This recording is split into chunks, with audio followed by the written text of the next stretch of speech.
What if you could help others to find the power to heal themselves, physically, emotionally, and spiritually? When I started teaching my classes, it was in 2002, and I was just doing past life regressions and contacting the subconscious part. But then as the time went on and we found how powerful this was and what we could do with it, a lot of the students began saying, you know, advanced past life regression doesn't really tell what it's all about. This is so much more than that. We think you should change the name. So it was a few years ago, we decided to change the name to Quantum Healing Hypnosis Technique. Help other people to speak to their higher selves. You can.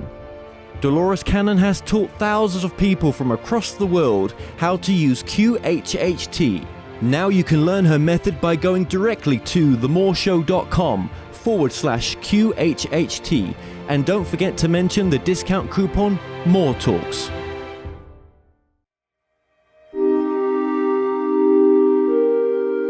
Have you ever wondered, can you communicate directly with spirit guides, teachers, or non-physical consciousness, or even our higher selves? What would they tell us? My name is Kevin Moore, and since 2015, I started to practice a form of communication which is termed channeling. I have been interviewing experts on my talk show to find out, does life continue after we die? And can we communicate with those that have crossed over? With each expert I spoke to, they all had different ideas. Is there knowledge from the past which could be shared with the present moment? So I thought, why not just speak to the non-physical world directly through channelers around the world? And that's what I set out to do. They Call Us Channelers will take the viewers on a journey into the phenomena known as channeling. And my main goal with this docuseries is to bring a new understanding and awareness to channeling by looking within ourselves and asking, is it truly possible that we can all use this innate ability?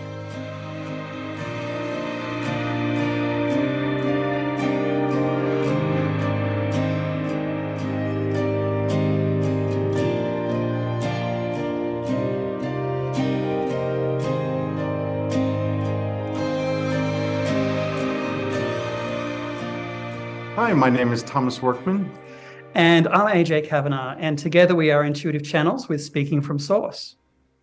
We channel a variety of interdimensional beings, extraterrestrials, native elders, ancestors, and masters to deliver source messages from consciousness for today's times. Very interesting. Now, you probably get told this all the time as well. I'm trying to remember when I had two channels on at the same time that were partners as well. I think this is... Oh, actually, I did. I did. How can I forget them? They were from... well, one was from the Netherlands, but they were both from America in a sense. Yes, they did. But I cannot for the life of me remember their names. So actually, yes, I only know of one other group, actually. We're delighted to hear that. Serves correctly. We're actually delighted to hear that because we haven't found others yet. So glad to know. This is something that's very much emerging. You know, when we each started channeling, we each had our own channeling practice. And then when we came together with our life and our lifestyle and our channeling practice, we found that the guides wanted us to work together. And we found that when we went into channeling, we kind of shared a telepathic mind. And the guide said, you know, we want you to introduce this idea of oneness, that there's no separation in consciousness.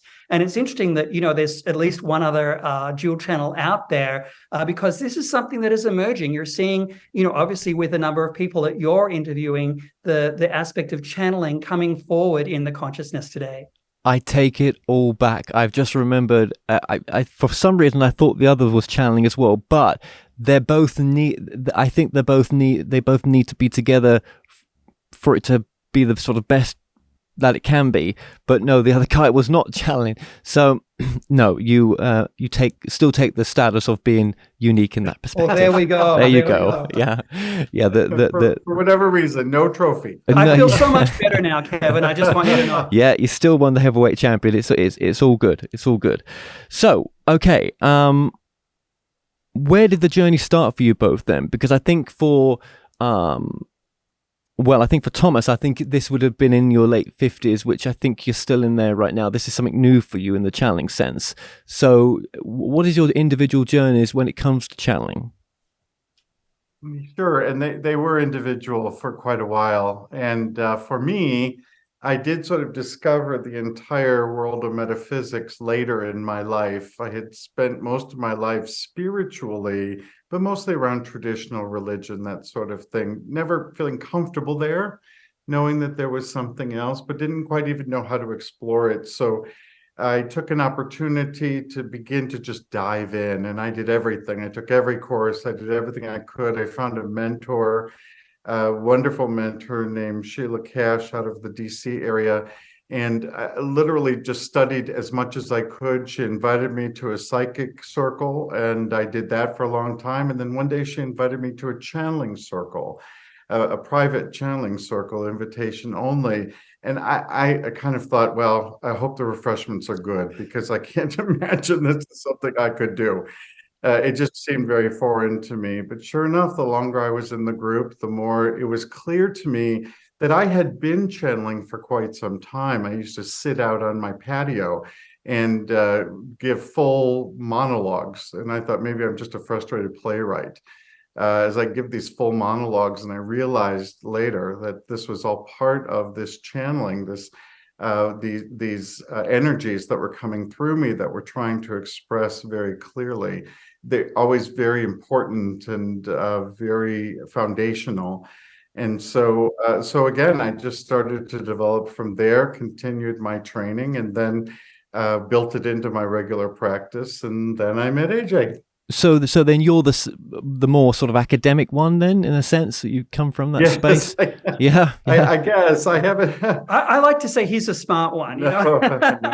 I am more the bookworm. I've always been academic. I have a PhD in a regular field of study. I'm working on a PhD in metaphysics right now, a doctorate in metaphysics. I'm fascinated by this entire concept. I try to understand it, though some of it is not meant for human understanding. It's not meant for academic understanding, but there's so much. And so I'll give you a great example of this. When you go back and trace the history of mystics across all of civilizations, you see that we have always had this guidance. The divine has never left humans alone. We have always had a variety of guides that tried to help us understand. And I believe at each moment, right? So there are surges when you certainly see more voices than less, and surges where you see far less. But throughout all of history, depending on the need of humanity, there have always been interactions from divine. Interesting. So was there a point where, or what was the point where, you could sort of let the academic side slide to, aside to a bit, and allow what you was doing to come in without that sort of attacking you, in a sense, for what you were doing? Yes, absolutely. And I think more importantly, learning to shut all of that down, because this is outside of that intellectual thought. And I don't think that's a surprise to anyone, as much as it was for me, because that's a new habit. This absolutely letting go. Intellectually, we sort of like to always be in control till we've worked it out, till we've figured it out. Not mine to do, mine to be an instrument, to be blown through, so that I'm able to deliver a message. It's not mine to figure out. Well, I'm guessing having AJ as your partner then allowed you to sort of go down that path with a little bit more ease. Do you know what I mean? Because you've got someone there that's was doing the work already, and that you respected and loved as well. So that must have made a difference to allow that to come through. And if you want to comment on that, you can. And then AJ, if you want to take from there, how did you get started as well? Sure. Well, it really was a letting go for me. Like many of your viewers, I've always been a seeker and I've always been asking questions ever since I was a kid. And I never really tackled it from an academic point of view. I just tackled it from an intuitive point of view. And what's interesting is the more I asked, and I don't really know who I was asking. I don't know if I was asking my higher self. I don't know if I was asking my guides. I don't know if I was asking source consciousness and the divine itself. But the more I asked, the more I got answers back, and the more that spurred further and deeper insight. And so it was just a natural progression for me in terms of channeling. I was always highly intuitive, very open to read energies and read the vibes of other people. And then, as I went further into the psychic realms, I found that the more I was asking questions, the more I was getting these answers back. And it wasn't until I met Tom that he said, you're actually channeling. And I realized myself that these answers that were coming back, and I would say them out loud, weren't anything that of my own regular voice or intellect. These were genuine answers that helped advance my life and gave me further insight. And that's when we said, let's test this out on each other and incorporate this into our own lives and into our own spiritual practices. And then it was the gates were open. It was really quite remarkable what happened next. But I do think asking is critical. Mm-hmm. I think for both of us, there was a real yearning, a real asking for our own interaction with the spiritual and celestial realms, and more importantly, a desire for purpose, that we had an opportunity to be used. I didn't know that either one of us thought this was the way that was going to happen, but I do know that both of us were asking, and I do really believe when you ask, you're provided. Yeah, absolutely. I know a number of the guides around us in our channelings have also said, we need you to ask. We're not just going to tell you, because this is part of your own development, your own spiritual journey. And so when we have our online or group channeling sessions or personal sessions, we always prepare people and say, please come with your questions. Please come prepared to ask, so that they can fulfill that requirement in you without sort of controlling or interfering in any way. It's really a personal journey that they're interested in. You were channeling one thing, both of you were at one time, but I believe you're both channeling the same energy now. So what was you channeling and what are you bringing through now? For quite some time, I channeled primarily a group I called the Grandfathers. They appeared to me, they felt to me like they were native elders. There was a circle of them. They were a collective themselves. I could feel them around the fire. I could hear the drums. At times it was a little exhausting because I channeled per beat. And the Grandfathers were just this wonderful, delightful entity that spoke most often. Yes. And for myself, I had an interest in all things extraterrestrial. I always believed in interplanetary life. And it's interesting, the guides have told me that your spiritual development really goes where your interest is. So, if you have a high connection to the ascended masters, then an ascended master will come and work through you. And for me, it was the extraterrestrials, and they had each of these realms have a very distinct vibration. And each of them, both with Thomas, the native ancestors, and myself, the extraterrestrials, they came and they spoke as a collective. And then what was really interesting one day as we held space for each other, one day I channeled the native elders and Thomas channeled the extraterrestrials. And it was quite a surprise for us to physically feel the change in vibration and to have that manifest through us. And we said, hey, what is going on here? And it was the native elders actually that were speaking at the time. And they said, well, there's no separation in the divine. There's separation in your 3D world, but in the divine, there is no separation. And we're able to meet on all of those resonant realms of vibration where there's affinity and assimilation. And, they said with a wink and a nod, how do you think we learned? We learned from our ancestors, which were the extraterrestrials. Right. Okay. And when you're talking about extraterrestrial, are you talking about, another reality? It's not in this shared reality as we would understand it. It's of some other type of time and space. It is a shared reality, actually. I think when you go on a spiritual journey, you often look at things as external to you. But what the guides have presented to us is we're kind of in a fishbowl. We're all in this together. And it really is like when you turn on an old school radio system, or when you type in an address in the internet, it's all out there. It's just where you hone your vibration, where you align your intention. And then once you make that connection, it opens up and it's very clear. And so that's how these different realms can come through with us. And, it's important to remember that, there are so many different extraterrestrial races and realms and beings out there, some that have physical bodies, some that are purely light bodies, and some that are a mixture in between. Just as there's a massive diversity on Earth, there's also a massive diversity in the larger universe as well. So it really is what you focus on and what you tune into. But it's kind of nice that we have us as our own antennas, so to speak, so that we can dial into that frequency. Otherwise, I think we just short circuit. Right. And what are you channeling now, both of you? Is there something in common?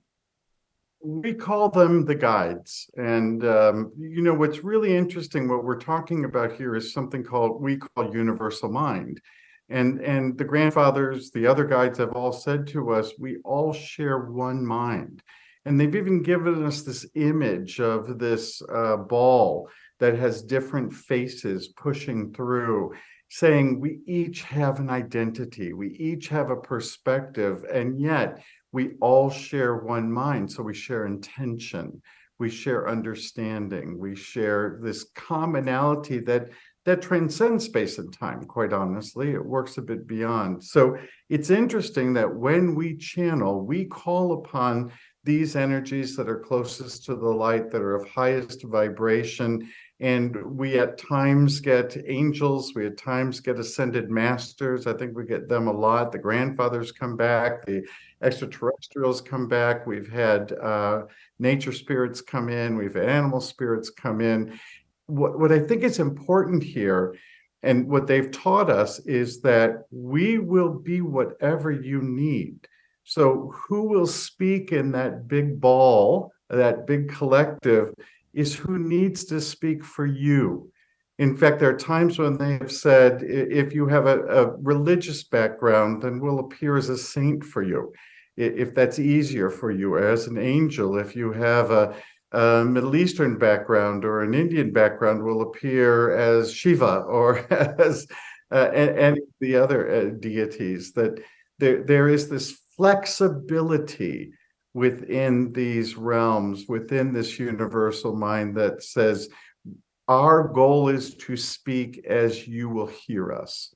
And so there's not the same hold on identity that you and I have, right? There's not a need for this identification in the same way. There's much more of a, we'll answer that, but let's let this voice speak, because this voice will be heard better than that voice. Okay, so all under the universal mind umbrella, in a sense, yeah. So, Yes, quite right. when a client comes to see you, what type of clients are you getting, and what are they getting from a session? What do they come there for, in a sense, and what do they leave there with? It varies quite a bit. I'll tell you, when we first started, most of who we were seeing were other practitioners. Yeah. And we thought that was quite interesting. And so we asked the guides about that. Why are we seeing people with gifts? And they make a point about this often, about the sentinels, about the waves of conscious evolution, and that there are obviously those who have not raised any consciousness around any of these things there, and which is, I think, still the majority of population. But then there are segments of population who have reached different levels, who have moved closer and closer, right? We know we have individuals now in 5D, and we know that we have individuals who have reached certain levels spiritually. And that seemed to be who we were seeing quite often, who was attending our groups and who was coming to us as private clients. And I believe it's because this is sometimes the least tended group, that this is the group that really needed to hear more direct communication and had plenty still to work through. So what's interesting is those clients came to us like everyone else does. I'm thinking about my love life. I'm thinking about my finances. I'm thinking about my my future. I'm thinking about what I should be focused on. I'm still trying to overcome some guilt or some shame. All those things that we humans are always saddled with, no different in those clients than in other clients. I think what's interesting, though, is that the guides present a unified message. They have a series of principles that they want to impart and really give us a deep dive in understanding our role in the larger universe, about why we decided to incarnate, the purpose of our incarnation, the purpose of our existence, and really give us a deep dive in understanding our circumstances. Because let's face it, so much of our environment and our circumstances right now seem beyond our control, or seem beyond that of joy or something that we're participating in, that we want to attract for us. It's anything but, right? And so the guides really offer some deep insight into how our circumstances serve us and what we can do about it. And one of the things that I love about the guides is that they're really practical. They're here with practical answers right now to help you be the best version of yourself that you can be. Now, our favorite clients are clients who are open, who are willing simply to say, I don't know. I'm not sure. And so I'm willing to listen. I'm willing to try and to expose some of those vulnerabilities. Are always our favorite, whether they come from this experience or not, whether they have some background or not. That's always been our favorite, and the ones that we've seen the greatest progress towards. Our favorite interaction with a client is when they come in beat up like we all are from life and they leave beaming. In fact, the guide's entire focus is on the experience of joy, the state of being of joy. And what they really are after is that when you've reached this highest level of vibration, you are in the state of joy. You can't help it. That's the product of that vibration. And so much more of getting yourself there, the better, right? Because there are newer energies coming into the planet. We think this is the pinnacle, but the pinnacle is much higher. We just haven't gotten there yet. Yeah, no matter what the circumstances are that seem to be going on around you in your individual life, not just on the bigger, scale of things. So your website is? speakingfromsource.com. And that's where we have all of the information for our services and our events, and a whole lot of other information about the guides as well. So, we really use speakingfromsource.com as the primary initiative to get the message out for the guides. And then we have our social media presence as well on Facebook, Instagram, and YouTube, simply at Speaking From Source. And any updates that you're up to will be there, because I remember you mentioning to me in our communications, you've got a TV show that's coming out soon, a new TV show on the network. You'll have to tell us, the audience, the network again, where people can find you. Yes, it's actually called Soul Search TV, and it will be launching 12/12 of this year. And we have a 12-episode series where we're featuring messages from the guides and discussions about what they have to say, called The Infinite Pathway Journey to Self-Realization. So this has been a pretty quick path for you, really, in the sense of you started the work. When did you start this work together? What year was that? 2018, I think we actually in earnest started channeling. I think we decided to go public in 2019. Yeah. But what's interesting is that, when you look at channeling, it is this free flow of information that comes through you, much like a download. And, if anyone's familiar with a download of inspiration that they might get about an idea or a concept, it's sort of everything all at once. And it's interesting because when we channel, we make sure that we, have the audio on so we can record it, and that we can get transcripts, because the information that is channeled through is quite quite voluminous. And so even though it might seem like we've been channeling, relatively recently, the messages are for now, and there are plenty of them. So our task right now is to get those messages out and share them with the world. And what's been interesting, we channel just for ourselves every week as well. We just spend time with the guides. They call it communion. And we just spend that time with the guides ourselves, and they have been our teachers. They have really helped us through understanding our own doubts, our own fears, because you can't not, maybe we're different, but I can just tell you that there were many times when I was like, am I making this up? Am I just fantasizing this? Maybe I am just a playwright. And then there's this fear, we really did go through with the guides, like, do you need us? You've got some wonderful channels out there. What do you need us for? And their answer to that was, we need everyone. And we are building voices from everyone, because some will hear from one and not another. And some will hear and take in a message from someone else versus you. And so we need as many voices with as many perspectives. And it's interesting that the messages are so similar, even though some of our styles are quite different. And it's interesting too, when you look back at our audio recordings and our transcriptions, it's clearly something that's removed from us. It's not something that, Tom or myself would have thought to have put forward. It genuinely is a channeling of new thought, new ideas, and insights that are personal and particular to the group that we're facing or the individual that's before us. So it really is quite a remarkable experience. And it's something that you can feel as well. At the end of a channeling session, the guides love to say, stick around for a minute or so, because we want to share our energy. We want to share our energy in something they call the hug. And it's amazing, when Tom and I see the group online, they're clearly moved by this. At the end, they can clearly feel that energy that the guides share, even through the internet. Absolutely. And I've seen the hug, I think. Yes. Yes. So the guides, or this collective, or the universal mind, it's obviously benefiting from what you're doing as well, which a lot of people would think, well, how the hell can all that is benefit from this experience? But I guess it's another experience, isn't it, to have this connection? And also, are you living the teachings of what you're bringing through as well? Because I'm sure that you have a normal life and things still, upset you. That's such a great question, Kevin. I'm so glad you asked it, because every so often, I have to hit myself on the head and say, the guides just talked about that last week.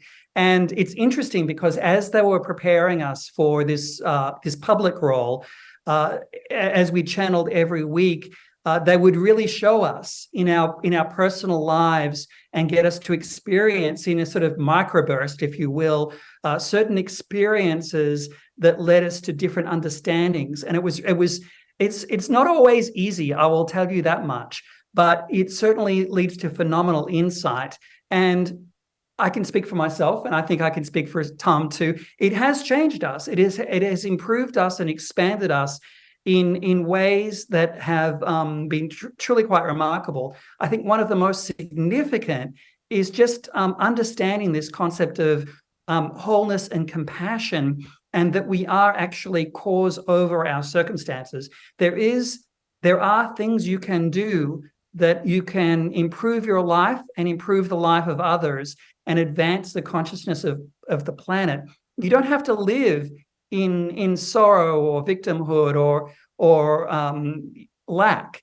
It's an abundant universe, and when you come into that understanding, it really is like, oh my goodness. Yeah, but it's also about timing as well. I've just got to say that. Don't forget what you're going to say. It's also about, had you tried to do this before, maybe it just wouldn't have been as aligned as it is right now. There's something in the timing. You're always ready when you're ready. Yeah, and I think a big part of that was my meeting Tom. I had an interest in channeling, but I always initially wanted someone to anchor for me, because I thought, okay, I'm going to go into channeling and I'm going to go into a trance, and what if I don't come out of the trance, or what if I don't remember what was said? And so it's great to have someone that can hold space for you, as we did for each other in those early days, to help us, through that process. Absolutely. And Tom, I'm sorry to, I know you was going to say something there. Sorry about that. If you just want to remember what you was just going to say. No worries at all. I was going to say we put out a Wisdom Wednesday, an email that has a single quote with some discussion from the guides every week. And honestly, we sit with the guides and help them choose that. And I always laugh because I'm kind of like, all right, it's going to be about this. Guess what I'm going to be working on this week? Yeah. Guess what I'm going to be dealing with this week? Yeah, and absolutely.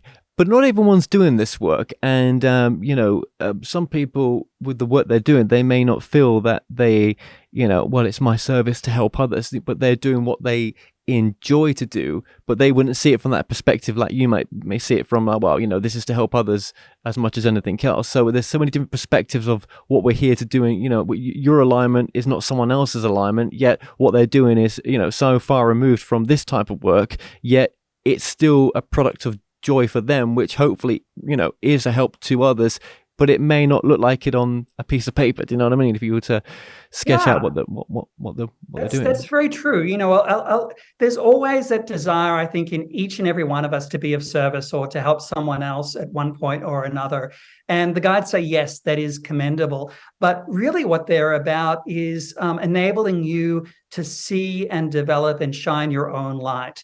The happier you are in your work or in your being and your understanding of yourself, the more your light will grow and expand. And the more your light grows and expands in that high vibration, the more similar vibrations you will attract to yourself. So you're raising your vibration, if you will, higher and higher and higher. It's not necessarily in the good deed or the doing of service for someone else either. So it's quite an interesting perspective that they give us there. In fact, there's a trap there. Quite honestly, it's quite easy to get lost sort of in this, I'm your savior. And the guides say often to groups and to clients, we're not here to fix you because you don't need to be fixed. You're not broken. There's nothing wrong with you. And it's important for us to have that exact same attitude. I can't have a client walk in and I think, oh, your life's probably a mess. Thank goodness you've gotten to us. I have no idea. I just know that Source adores them. That's all I know. And that's all I need to know, because they'll take care of the rest. Because it's really, as you probably heard other people say to you, it's about remembering. We come in with all of this soul's knowledge, all of our higher self, and all of this knowledge, I truly believe. And then it's a matter of remembering. And the word that the guides love to use is realizing. So I can live my whole life and never realize that I'm adored. And therefore, every pattern that I have in my life is about lack. It's about shame. It's about guilt. It's about identifying the negative. It's about thinking joy is just this special occasion. And as we realize the truth, I guess, then our lives naturally change. They can't not. It's impossible to unrealize something. But some lifetimes, some people's experience on this planet may never get to experience that. Correct. That's why they get another chance. And I think that's too why the guides are here right now, because they're saying you can. Yes. You can experience that. You're not subject to your karma. You're not subject to your circumstances. If you intend and you connect, then you can lead and experience the highest of high, the joyous of joy, the most synchronistic life you could imagine. But for some, it's just too big of a reach for us to even think about that yet. Consider that we live in an economic realm right now, which is based on scarcity. And so everything around us is sort of based on scarcity, whereas the divine realm is completely opposite. It's based on abundance. And so that's the big shift for us. And that's what they want us, everyone, each and every one of you, regardless of your level of development, to really appreciate and understand right now. And yet they just said last weekend that this is not about happy endings. This is not about getting everything you want, because your soul, the important part of you, is on an eternal trajectory and is perfectly planned so that one lifetime may be disappointment. one lifetime may be. And so what they say is that every ending is perfect, not every ending is happy. And it's because that's what your soul asked for and desired for this lifetime. So as much as you want to fight that and, try to change that, what you're saying is we've not had a conversation with our soul. Maybe that's got a different direction for us, and we're fighting what our soul knows best sometimes. But then again, if that is the case, there's a lot of talk out there about, obviously, law of attraction, living your best life, getting whatever you want. It kind of takes that out the window, what you're saying there. Yes and no, because contrast will always exist. Contrast enables you to grow and expand and to decide what you don't want and to cast that aside and to move toward what you do want and attract that toward you. And what the guides say very clearly is that there's opportunity in each and every one of your circumstances, even the ones that may not have a happy ending, like the loss of a job or the breakup of a relationship, to grow and expand into and to create something new. And we're constantly going through that evolution. And sometimes we call it hindsight, where we look back and we say, thank goodness I ended up, that company ended up going bankrupt, because it enabled this other opportunity for me to find what I truly love to do and the environment that I truly love to be in. And even if that happy ending doesn't come true, it was still designed towards your perfection. In other words, it was something you agreed upon earlier that would enable your soul to discover itself. So if we ask, what's the purpose of our soul's creation? What's the purpose of each of these incarnations? The guides have said to us, it's self-realization, thus the name of our TV series. It's self-realization. It's understanding all that exists in your soul. But as AJ just said, that happens through contrast. It doesn't happen through good times always. It happens at times when I want to know, what is my soul able to do? Or what will my soul discover about itself through a terminal illness at 12? Or through a lifetime of misery and poverty or slavery or any number of things. Now, what's important to remember is that's always part of a choice that's never thrust upon any soul. That's always given an opportunity. And then the other good news to remember is we have an endless loop of possibilities. This is the beauty of eternity. And so if I don't get it in a lifetime, I'll have another chance. It'll happen again, and I'll be able to try again. Do you think that type of thinking, though, puts people off from living what could be their best life right now? So just say that this is it, right? That there is nothing beyond the beyond. What we're bringing through is not what we think it is.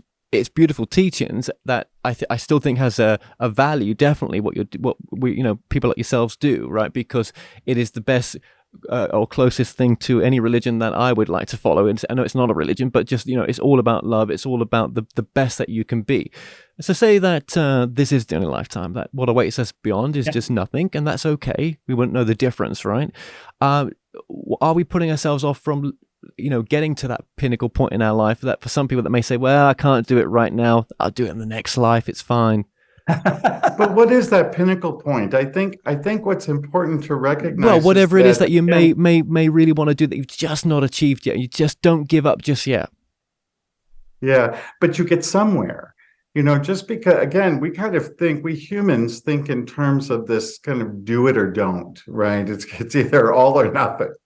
And I think the universe thinks about this very differently. It thinks like evolution thinks. It thinks in a spiral. It thinks in terms of slow and steady progress and growth. And I think within that, there are wonderful opportunities for your best life every life. Again, we want to make the assumption that an unhappy ending is an unsatisfying ending or is completely without, our best life. Sometimes it can be, and we've all heard stories about humans in incredible conditions who really just came out and became magnificent. I think what's interesting, though, and what the guides are talking about, is that there's a very real opportunity for us right now to find that happiness. The guides have often said that, why do you think we placed you on Earth? Why do you think we placed you on a land where there's so much diversity, where there's so much for you to focus on, to pivot away from your circumstance or to expand into new realms, or where you constantly have the ability to make new choices in any moment of time? And so, your life really is there for you to create. Your happiness or whatever is there for you to create, whether you are ill at a particular moment or whether you did lose your job. These are situations where you can always pivot and find new things to focus on, new avenues to expand into. And it's really the journey. All of these experiences are part of your eternal journey, your eternal trajectory. Nothing's ever wasted or for naught. This is what we call sometimes building character. The guides also say, too, that, you can grow and expand through the experiences you have in joy as well. It's not just through the hard times or the rough times. You can find tremendous spiritual advancement in happiness and joy in sharing with others as well. And so I think what the guides are really talking about here is, you do experience contrast, but it doesn't have to be so extreme. We don't have to have wars and suffering on the planet, to grow in our evolution. Yes, but obviously, that's right. But we're not all going down that path, are we? I mean, with the conflicts in the Ukraine, now the conflicts in Israel, and the atrocities that are performed by both parties as well, and the absolute suffering that's taking place, even as we speak right now. It's very difficult to see it from that perspective. I guess souls from those regions may that they would not resonate with what's being said here because they're suffering and there's no way out of that suffering. Our hearts definitely go out to all of those that are in situations of conflict, whether it be personal or political or a larger scale like that, for sure. But there are larger lessons here, I think, for the rest of humanity. As we grow in our empathy, as we grow in our compassion, as we grow in understanding about what all of these things mean. So there's growth everywhere. There's also, I think what's fascinating is that we're constantly given small pieces of joy. I remember having someone very close to me in my life who had a terrible medical condition, and I was driving to the hospital to what could have been the end for that individual, and just feeling all the pressure of that. And in the middle of it, there was this beautiful tree. And I know that sounds so silly, but the truth of the matter was, for that moment, there was a breath of fresh air. I believe there's always a moment of fresh air that Source provides for us. Mm-hmm. And it's interesting too, because the guides really do give us a perspective outside of ourselves. And both Tom and I in our private channeling sessions have said, what is going on in the world? It seems the exact opposite of what we're desiring, with all of these conflicts and, economic situations that are happening around the world. And the guide said that's really interesting. But, when we look at the human race and when we look at Mother Earth, that's not what we see. What we see is your light. What we see is all of the celebrations that are happening around the world, all of the marriages and the births and the coming together. Consider that a lot of what we watch on the news and for entertainment is what we call drama. Okay. And it's very easy to see that all is happening in the world is just conflict and drama, because that's what's out there for us to see. But, in the everyday interactions, in the smile at the supermarket, in the allowing of the car to go before you ahead of traffic, in all of those instances, your light shines, that connection is made, their light shines, and you just grow that little bit more. And they said that's what we see, and that's what we're focusing on. And that's why we're coming forward in so many ways right now to remind you of this connection, of this opportunity, of the potential of what's there for you in these small ways. For us individually, yes, but there is suffering that takes place on the. We can't ignore that. Well, we can, but Yeah. what's the point? No. I mean, wouldn't it be very kind, would it, to ignore it? I mean, there's not much we can do about it. But I suppose what the guys would say, or what can be done about it, is for at least us to, to live in joy, to live in purpose, is something that seems to have a ripple effect to so many people that keeps you in present moment, does so much good for you. But it's difficult, when doing that sometimes, just to think about what people have to go through, and how that can even, where is the help for them. But maybe as a soul they've chosen to be a representative of a contrast, in a sense, do you know what I mean, to others. But it's a direct sort of contrast to the work that the guides want to bring through. I mean, what is the solution? Because if we, when you see the imbalance of the world, we're only heading to one place again, a world war. Now that will affect us all, right? Yet we can still come from that space of what you're talking about in the essence of a world war, but it could change the planet as we know it. And I guess in World War II there was the build-up of the spiritual movement was even bigger at that time. It was needed at that time, right? Because so many people were dying, and people wanted comfort in ways, and that was one way. There was a sort of pinnacle in the in the spiritual movement. But we seem to be heading towards that again. Most shows don't want to talk about this. They don't, and that's a shame. But we are, and we're going to. Yeah, I agree. I really appreciate that we are, because two things that are important that we've learned from guides. And the first is that this is all about choice, that we all have free will. We all have free choice. We don't always use that well, and we don't always do that towards the greater good. But we also have this concept of evolution. We have this movement of the spiral. I think it's a very interesting time, because you may have noticed how much is being exposed, how many times the public is starting to say, I don't want that anymore. I don't want to live in that world. I'm done living in that world. That world is not satisfying to me. And so but those choices, you can talk about war all day, but you still cut someone off in traffic, you're in the exact same boat. You're sitting in the same place. So the guides are interested in your choice. They're interested in your light as much as they're interested in everyone else's, right? And so we all have these opportunities to move forward and to grow. Some of us will get it now, some of us won't.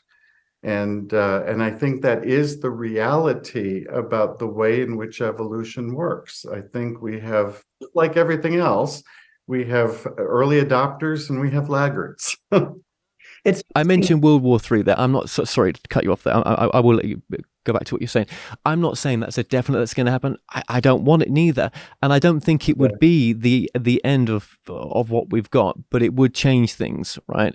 I'm just we don't have to go down that road, and but I guess it's all part of the birthing pains of consciousness. We think this ride's going to be when we talk about the evolution of consciousness on this planet.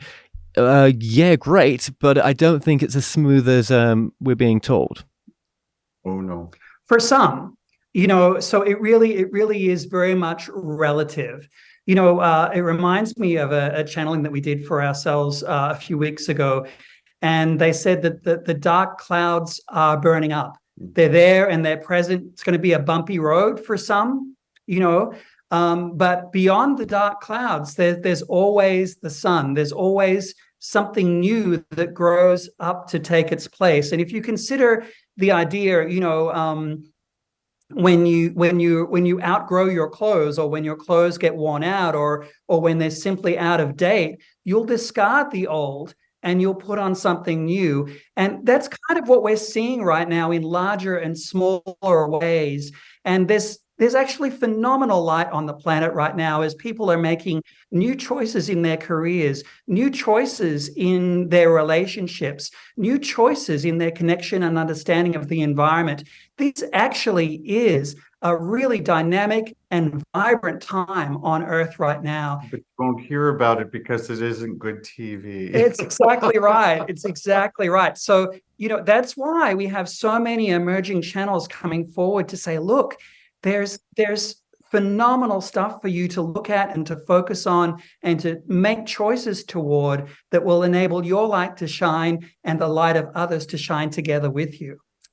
I will tell you that we spend probably in channel, the guides spend probably as much time preparing people for these bumps. And they say joy is the antidote. And it took us a while to figure out what they really meant by that. And they really meant you've got to go back and stop thinking about joy circumstantially. Joy is when good things happen. No. Joy has nothing to do with circumstance. It has to do with the vibrational stance. And so how do you reach a higher vibration? You live in appreciation. You live in a place where you in your own mind create the kind of world that you want to live in. You face the light.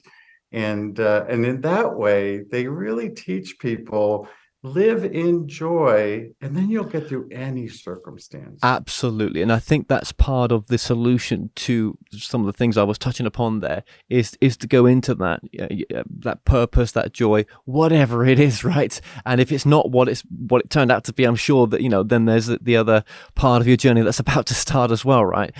Absolutely. Yeah. Absolutely. And I know we're going to do a little bit of channeling in a moment. With discernment then, I believe that there's a particular clothing that you wear, a shawl. Sure. Yeah, we've got them here actually. And it's an interesting story behind that. It's interesting that you bring that up because we wear a shawl. The guides instructed us actually to wear a shawl when we channel. And there were a couple of reasons for that.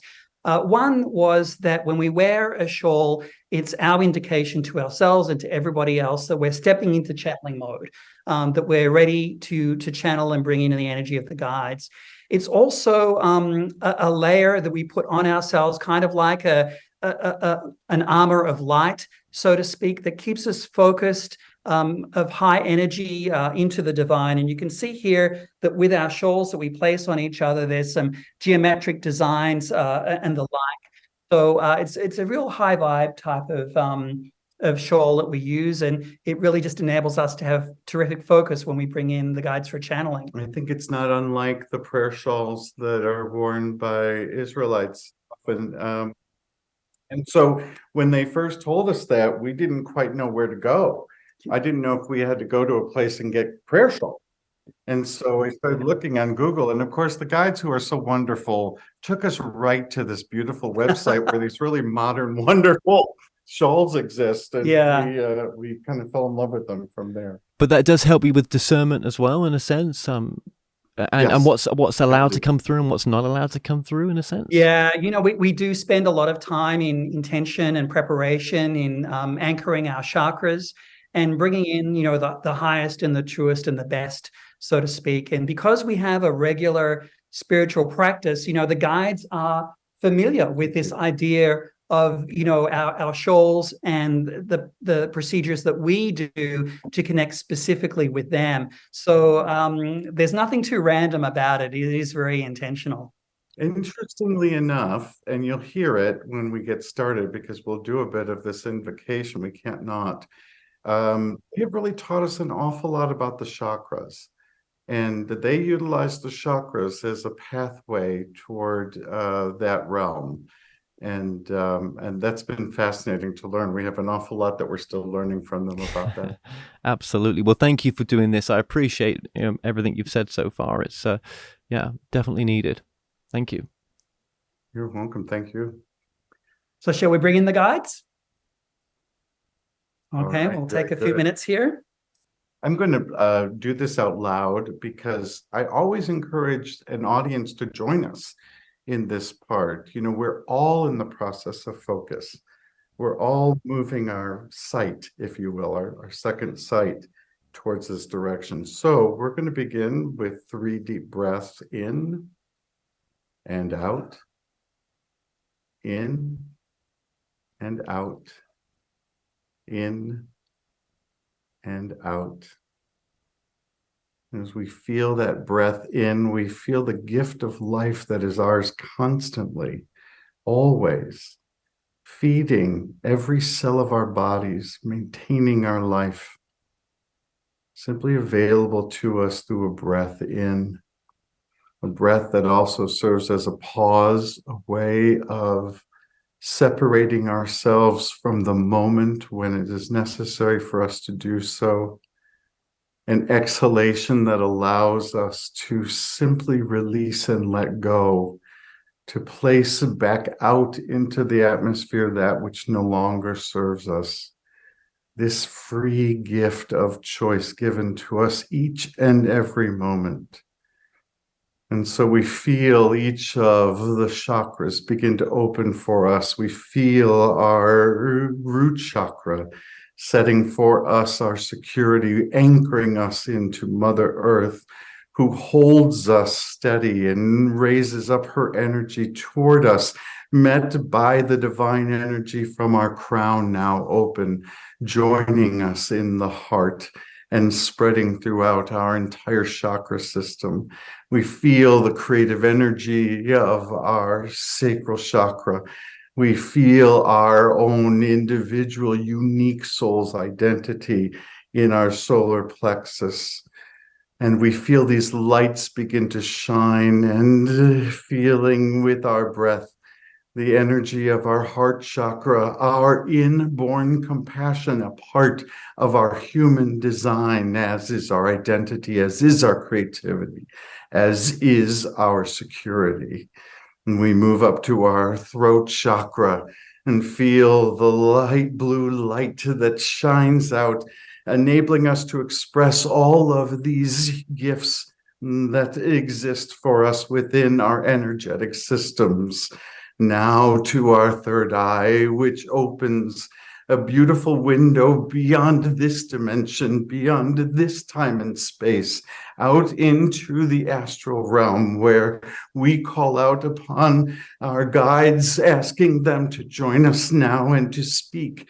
And through us, we ask that we are able to communicate their downloads accurately and clearly. And for all those who are listening, and we ask that only those energies that are closest to the light, that are of the highest and purest vibration, are joining us now and speak on behalf of those who are listening. We are grateful and we thank you. We are grateful for the opportunity to commune with you today, dear ones. And we are present to remind you of the incredible being that you are in all of your systems, with all of your perceptions and senses at this critical time of your evolution, and indeed your personal understanding of who you are as an aspect of the divine realm.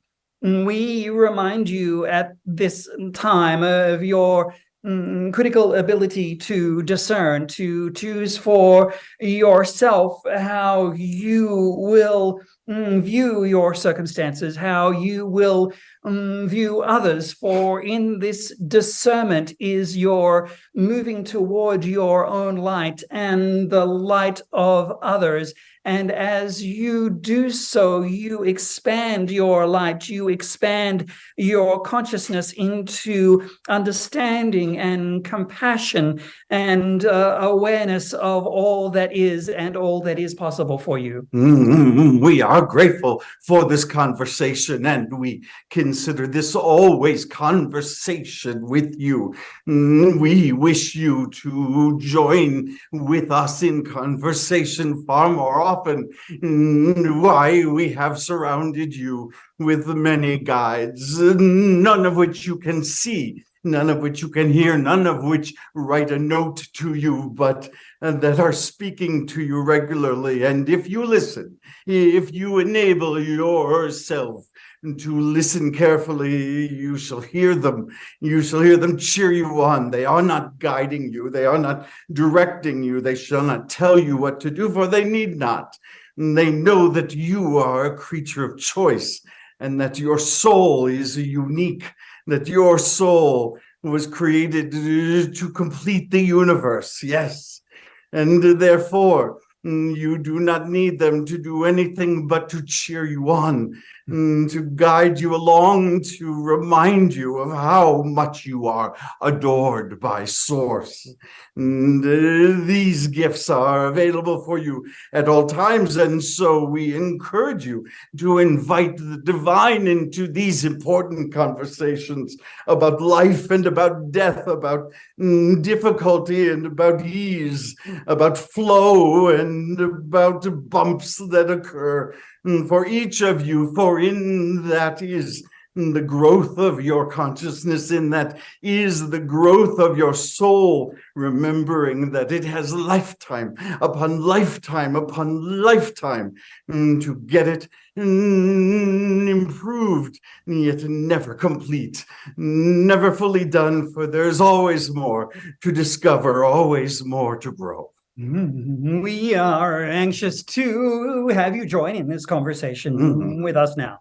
Okay, well, thank you for this opportunity as well. I just, want to ask some questions in regards to, where we are as a in our timeline right now, in a sense. And when it comes to the West Bank and Gaza and the current conflict that's going on right now in this time, what is the spiritual solution to the West Bank and Gaza when it comes to Israel? It is no different than the spiritual solution for all violence, for all separation, for we remind you, you are moving towards oneness, where there is no determination of what is mine and what is yours, where there is only ours, where we are able to feel one another's presence and one another's beauty and one another's value in ways that humans are not feeling it yet. We remind you that it is this conflict that is ages old and is therefore representative of so very much of the human condition. You who are far apart from this conflict are not far apart at all, for it is there for you to evolve from. It is there for you to recognize. It is in each of your recognition of what is missing and what does not yet exist in the oneness of the planet, that it will enable growth for you, but also for the planet. Understanding the nature of your question, therein is separation, how there is a propensity for you on your planet to only see the differences, to see the separateness, whereas we, when we look upon you, we see the oneness, we see the light in each and every one of you as representatives of the human race. And therein is your solution as you come to a greater self-realization, a greater self-realization of who it is and what it is that you are. You shall find it impossible to separate yourselves from one another. You shall find it increasingly more and more difficult to look upon others and not see their suffering and not see the harm that is done as you reach further to your connection, your wholeness, your inclusiveness into the reality of oneness that is waiting there for you. We would encourage all of you to find the parallel that exists in this conflict with your own. What is it that you are protecting? What is it that you are claiming as yours and yours alone? Where are the threats for you in what you are and who you are? caused by another being. And we would say to you, there lies the solution as these work themselves out for you, as you release what it is that you must release, as you make new choices about your compassion and your understanding. No other being can remove from me what I am or who I am. We must both come to an understanding of what we share. And as you do so in the microcosm of your own lives, there you shall see a similar solution being found across humanity. Interesting. So that has a direct ripple effect. So when we live into a purpose and live into joy, no matter what that is, of course, as long as it's not hurting yourself or someone else, that has a ripple effect to other places of the world, and sort of, to what we're talking about now with the conflicts taking place. But does it take a more evolved or more open souls to sort of come into that part of the world for that conflict to sort of resolve in the end? I mean, there seems, I mean, okay, that's, yes, I understand what you're saying, but in what you're saying, is there anything that these people in the West Bank and Gaza are not able to apply that type of understanding, are they? At this time, many are not yet ready to take on this consciousness. Yet we remind you that all are able, all have the ability across all humanity to do so. It is choice that you are seeing more than anything else. It is not even exposure. It is a choice, for light shines and always shines over darkness. It has always been, it shall always be. And so it is important that each of you make a decision about your consciousness, for it adds only to the light. It adds only to what is there. There are always others around you who shall not make this choice and shall live accordingly, shall suffer, unfortunately, and cause suffering of many others. And yet the possibility always exists. We encourage you to visualize this possibility. Do you know that you have the ability to create reality? You have the ability to manifest what is around you. It is necessary for you, sentinels, who have begun to see the light, who have begun your conscious journey, to now imagine others, to gift to others your own vision of what is possible for everyone. Each and every one of you, as you are here now at this time of conscious evolution, at this critical point of your self-realization, are here now for this purpose, to have an understanding of what is within you and the potential within you for this self-realization. And as it manifests in others, it shall quickly manifest in the larger whole. For once the dawn continues, once the dawn breaks, it continues its rise to illuminate everything and everyone under its gentle rays. Millions, legions before you, far advanced from you, divine beings, celestial beings, intergalactic beings that have worked through many of these conflicts on their own, are there before you, running alongside you, running in front of you.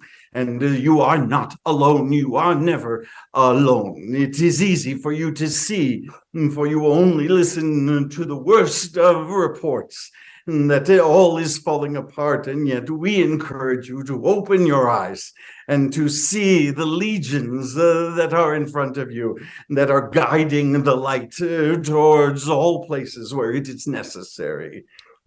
Are some souls that are so damaged in a sense, like if you took, some of the Hamas individuals that did some of the most atrocious stuff on the people of Israel just recently. I mean, really, very dark stuff. Are those souls allowed back with free will to reincarnate again, or is there a period of, rehabilitation in a sense towards themselves by themselves when they've crossed over? There is no fixing. If this is what you are asking, there is no fixing. There is no need to fix for on the other realm. It is easy to recognize the choices that were made at the time and to account, not to be judged, but to account, and to simply recognize what choices were made under what conditions, and to allow the opportunity to improve, to advance, to evolve, to change in the next opportunity, and to bring peace when you once brought war, to bring joy when you once brought sorrow and pain. It is always the opportunity for you to come and do it differently. There is always the opportunity for creation and expansion in everything and everyone, in all of your endeavors. It is not a matter of judgment, evaluation of what may be considered as right or wrong. For example, the child and what it knows as a 7-year-old is different from what the adult may know as a 70-year-old. Are they wrong? Are they right? They are simply expressions of evolved consciousness at their levels of understanding. A new teaching that choice is without judgment. Choice, which often comes from the information, the belief system that we have at the moment. If I believe in a violent world, it is easier for me to make choices towards violence. Yes, it is important that there are other examples, that there are other choices available, that there are new beliefs that are brought forward, and yet Source never looks upon your choice as good or bad, as right or wrong. It simply recognizes with great compassion the conditions in which your choice was made, and always offers you a loving hand to make a different choice, sometimes in the same lifetime, sometimes in the next. Right. And again, the same can be said for obviously the Ukraine conflict, which is ongoing as well right now, with the same kind of solutions that you've mentioned there as well. But same dilemma that you understand, you also feel on a different level, with your own possessions, with your own greed, if you will, with those things that you covet and that you wish you had, those things that you try to use to enact your power over another human being. And this is what we wish to share with you, that each of you make these choices, and each of you have the same opportunity without judgment to make a different choice. Yeah, well, that's right. Yeah, so even in our own realities, we still make some of those choices sometimes, which on the macro could be seen on the larger scale as well. Most definitely. And I guess what you're explaining as well is there's no real good or bad. It is a soul choice, but this is part of the conscious shift as well, isn't it? And this is going to be, I guess, from what it feels like to me, ongoing for some time. The contrast, this contrast in the consciousness shift is can seem pretty rough sometimes, can't it? And we've got a way to go yet, maybe. Yes, quite, but never alone, never without opportunities for joy. We remind you that you are not left as a child unable to answer a math question. You are instead guided at all times. Look around you, for those answers are there for you. They exist for you on a regular basis, and simply to be found. This searching, this is part of your evolution as well. This recognition that when I am not judged, then I am free to make new choices. The critical understanding for you at this time is to understand that you need not be stuck in your conflict. You need not be stuck in your sorrow. You need not be stuck in your lack. There are opportunities for you, each and every one of you, to ascend and to move towards those things, and yes, to attract those things, to bring them toward you in your everyday consciousness, in both large and small. The item that is on sale at the supermarket to the dream job you have been coveting a lifetime. They are all there for you. They are not separate from you. And this is the critical understanding for those to appreciate at this time. Do you know that you are not all of the same age in your souls, and that you are at different stages of your personal evolution, your personal development? And this is why it is so important to overcome the issue of judgment, for without compassion, it is easy to see choices as ignorant and as foolish and as dangerous and as destructive. And yet, when we see a child engage in behavior that is untoward, that is unproductive, we are able to show compassion and say, they are still young, they are still learning, they are still growing. This is how Source sees you. This is how we see you. For we know you are all at individual stages of development, all headed in a similar opportunity, similar trajectory towards your growth and towards your maturity. That's an important part, absolutely, to see it from that perspective as well. And again, I think you may agree, but separation holds us back sometimes when we see each other so separate, don't we? And religion does a good thing of that, and that's very difficult for a very religious person to sometimes, see that there is no separation. Difficult, yes. Not impossible. Difficult, for we would encourage you to think of what has been the advantage that you have gained from your separation. And it has been minimal, and yet you are given and blessed, as we said to you in the earlier meditation, with a heart chakra built in your compassion, a part of your nervous system, inseparable from the rest of who you are.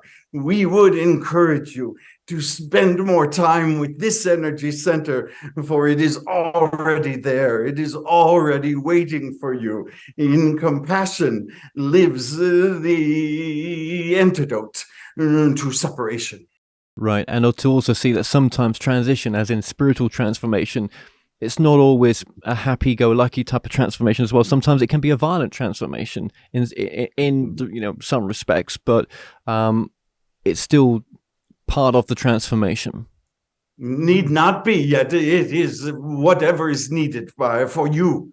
And so we would encourage you to allow yourself to grow.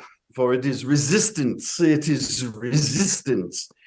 is keeping you from an easier path. And it is resistance that is creating for you the energy of a greater, more violent at times, transformation. Yes, but is a young soul able to see it from that perspective? If as you've talked about older and younger souls, is a soul that's less developed or has less experience able to see it from that perspective? Perhaps not. They need teachers, yes. They need guidance from their fellow humans, yes. We remind you that you are social creatures by nature. Your interdependence upon each other is critical at times for the growth and maturity and the spiritual evolution of the whole. And so we remind you, dear ones, not to look externally for blame or judgment or assessment of others, conditions, but simply to look within, to grow your own happiness, your own circumstances, and to shine your own light. This is where the transformation upon the planet is to occur. And do not think that it is each of your individual journeys simply to evolve. No part of your evolution has to do with your connection to one another, for this is oneness as well. We say often it is important that you are able to visualize the other from the sight of source. Yet we would also suggest when the person in front of you is hungry to make a sandwich. For all of these things are a part of your humanity, are a part of your collective power, are a part of why the human civilization is as attended to as it is. Oh, the potential that exists within you, it is all we can see. And you may be disappointed that we are unable to join you in many of the sad stories of your humanity, and yet you do not wish for us to do so, for we hold a light for you that maintains a level of vibration that is so desperately needed for you, and that we wish for you to carry on to others. Always there, always there. Yes, and being true to yourself to find the joy within your journey as well. Always available, always there, even when small, always something to appreciate, always something to admire, always some piece of beauty to take in. We remind you, dear one, that this is your natural state. This is the core of who you are. Joy is your natural vibration that is seen in your young ones as they express themselves. And so this is a returning to your natural state, should you allow yourself to do so. We would say to you this, for we have talked about many lofty requirements and responsibilities, but we wish to tell you that the core of all of this is your acceptance of your own divinity. It is your understanding truly within your heart chakra of how deeply you are adored. And so we remind you often that you are precious, that your soul answers a need that the universe had. Your soul completes the universe. This is how precious you are, how important you are. We suggest you begin there always, not in a list of to-dos. And also present moment. I just want to add that before this is over. I think coming into present moment is such a relief for many when we've been in pain. Yes, for we project much that has not yet occurred. Or that has occurred and you can't change it. You're not learning from the lesson. Yeah. Or not learning, but it's still, there's still pain there. But that present moment is the place to really come from. Yeah, absolutely. If there's any other final message, I really appreciate what you've both, or what this one message, this one source has come through to say. Very appreciative.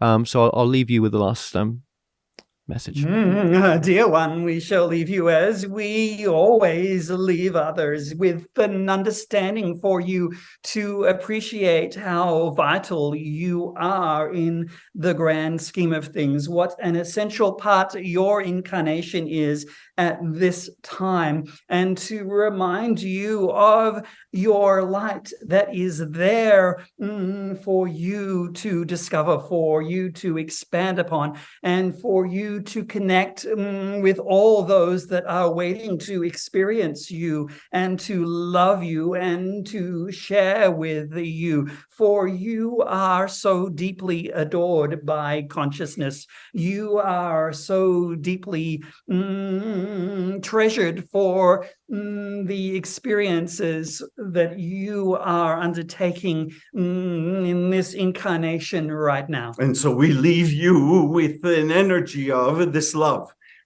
for you, should you choose to take it, for it is always your choice. It is always your choice, and yet we would suggest you not resist. You allow for the feeling of divine love to wrap its arms around you. And so we leave you with this energy and encourage you to hold it closely as we become complete.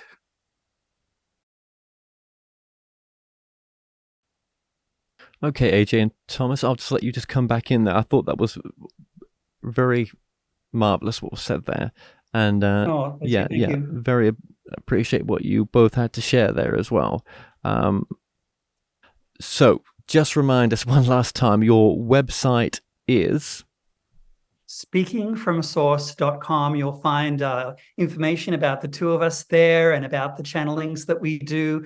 But specifically, we'd love you to go over to our YouTube channel and hear from the guides themselves. That's where you'll find the channel videos, messages from the guides. So simply in your web browser, type the @ symbol, Speaking from Source, and our website, our Instagram channel, our YouTube channel. They'll all pop up there for you to explore. And we'd love it if you could subscribe and be a part of our Speaking from Source community. absolutely. And life is always conspiring for our greatest good as well. Yes, it is. So true. We think so. And what a better way to spend the day thinking that than everything else, right? Yeah.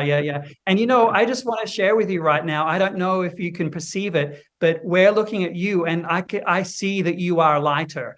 I see that you are lighter. It's just interesting. I don't say that to hosts generally, but I can see it in your space. And I hope that you take the light and the love of the energy of your guides and the guides with you, because I can see the light has opened in you.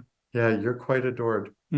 Well, that's interesting. Yeah, thank you very much for that. Yeah, appreciate that. Well, not easy subjects, but yeah, I so appreciate what you did just there as well. I know it's on the mind of a lot of people right now, so I'm just trying to represent that. Do you know what I mean as well? And these are not easy subjects. It's very important. The guides, there's no wrong question. There's no politically correct question or anything like that. They are here of service. And, this is a time of transparency. We're seeing things bubble to the surface right now. And so as channels, our job is to let them speak and to be as transparent as possible. It's not about, what Tom or AJ, want asked of us. It's really, us stepping aside and letting the guides come through with their perspective from source consciousness. Well, thank you. Thank you both very, very much for what you're doing as well. Much appreciated for coming on.